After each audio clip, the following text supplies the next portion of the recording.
शेर की एक दिन की ज़िंदगी गीदड़ की 100 साला ज़िंदगी से बेहतर है। दोस्तों, क्या आप जानते हैं ये जुमला किस मौके पर दोहराया गया था? हज़रत टीपू सुल्तान रहमतुल्लाह अलैह के साथ गद्दारी करने वाले के अलावा और कौन कौन था?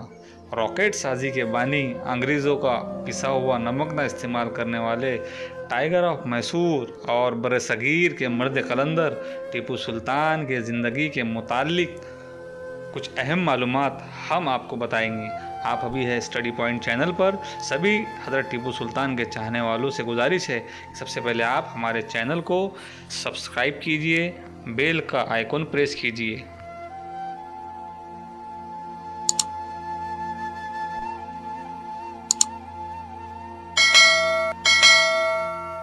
1750 बरोज़जुमा बेंगलोर में एक बहादुर सिपाही सुल्तान हैदर अली के घर में जन्म लेने वाले टीपू सुल्तान अपने वालिद के लिए बहुत खुशकिस्मत साबित हुए।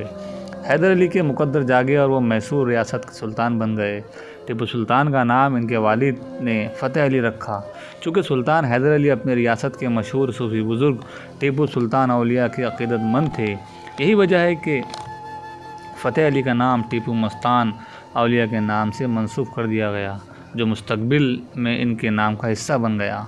टीपू सुल्तान को शेर मैसूर के नाम से जाना जाता है।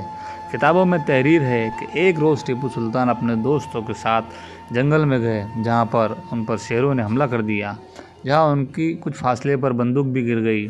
ऐसे में उन्होंने अपनी जान की परवाह किए बगैर फौरी तौर पर बंदूक उठाई और शेर पर हमला कर दिया, जिस वजह से शेर मारा गया। इसी वजह से उन्हें शेर मैसूर कहा जाने लगा।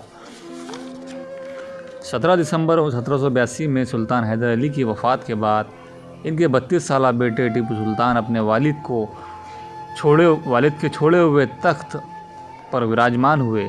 टीपू सुल्तान ने 80,000 मुरब्बा मील पर फैली हुई सल्तनत का नाम सल्तनत खुदादाद रखा और अपने लिए नवाब टीपू सुल्तान बहादुर का लक़ब इख्तियार किया। टीपू सुल्तान की तलवार बहुत ख़ास थी, दुनिया की नादिर और नमूनों में थी। तलवार का वज़न तकरीबन 7 किलो 400 ग्राम था, जिसे ओट्स नामी ख़ुसूसी स्टील से बनाया गया था। इस तलवार पर टाइगर की तस्वीर भी नक्श थी। यहाँ मैं आपको बताता चलूँ कि साल 2004 में टीपू सुल्तान की तलवार का ऑक्शन किया गया और इस तलवार को विजय माल्या ने 1.5 करोड़ में ख़रीदा। शहीद टीपू सुल्तान की दीनदारी का ये आलम था कि जंगों में मसरूफ़ रहने के बावजूद उनकी कोई नमाज क़ज़ा नहीं होती थी। वो हर वक्त बावज़ू रहते थे।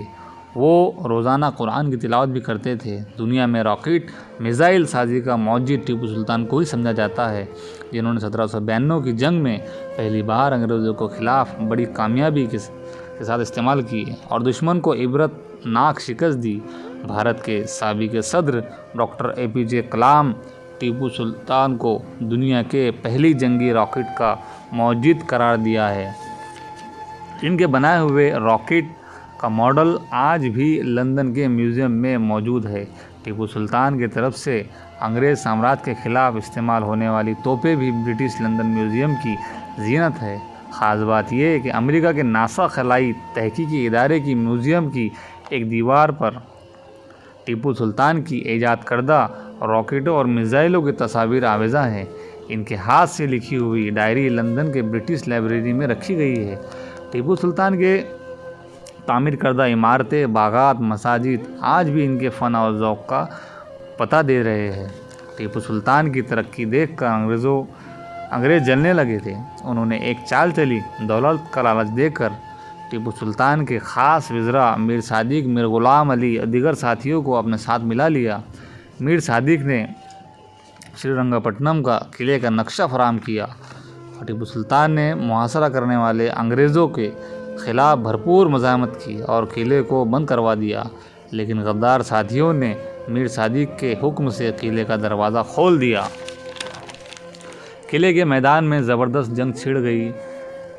बारूद के ज़ख़ीरे में आग लग गई। इस मौके पर रियासत खुदादाद में काम करने वाले एक फ़्रांसीसी अफसर ने टीपू को भाग जाने का और अपनी जान बचाने का मशवरा दिया। तभी टीपू सुल्तान ने ये तारीख़ी जुमला दोहराया कि शेर की एक दिन की ज़िंदगी गीदड़ की 100 साला ज़िंदगी से बेहतर है। और फिर टीपू सुल्तान 4 मई 1799 के रोज़ दुश्मनों से लड़ते लड़ते शहीद हो गए। शहादत के वक्त हज़रत की उम्र तकरीबन 48 साल थी। मौरिक लिखते हैं कि टीपू सुल्तान की शहादत के कई घंटों बीत जाने के बाद उनके रौब और दबदबे की वजह से इनके करीब ना जा सके। मगरिब के वक्त टीपू के जस्त खाकी को देखकर अंग्रेज़ जनरल हैरिस बेख्तियार पुकार उठा कि आज से हिंदुस्तान हमारा है। टीपू सुल्तान के डर व खौफ का इस बात पर अंदाज़ा लगाया जा सकता है कि इनकी शहादत पर बरतानिया में कौमी सतह पर जश्न मनाया गया। इस तरह हिंदुस्तान की आज़ादी का ये सितारा इस दुनिया फ़ानी से चला गया। मैं उम्मीद करता हूँ कि आपको ये इन्फॉर्मेटिव वीडियो पसंद आया होगा। अभी तक अगर आपने हमारे चैनल को सब्सक्राइब नहीं किए होंगे तो आपसे गुजारिश है हमारे चैनल को सब्सक्राइब करें। अल्लाह हाफ़िज़।